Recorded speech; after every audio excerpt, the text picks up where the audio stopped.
Əmr ibn As çox hiləgər olub. Allah bütün zalimlara lənət eləsin.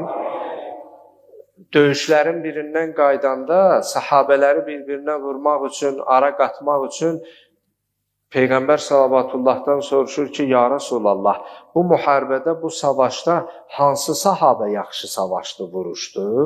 Peyğəmbər sallallahu bir neçə sahabənin adını çəkir, amma Əmirül-Müminin Əli ibn Əbi Talib ağa o döyüşdə iştirak etməsinə rəğmən, amma İmam Əlinin adını çəkmir.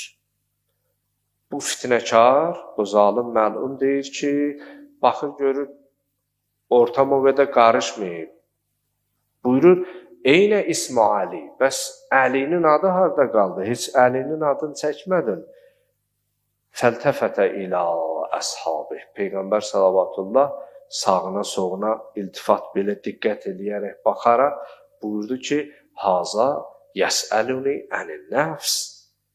Ona cavab verir, deyir, Əli mənə sahabədir, o mənim canımdır. Sən dedin, hansı sahabə?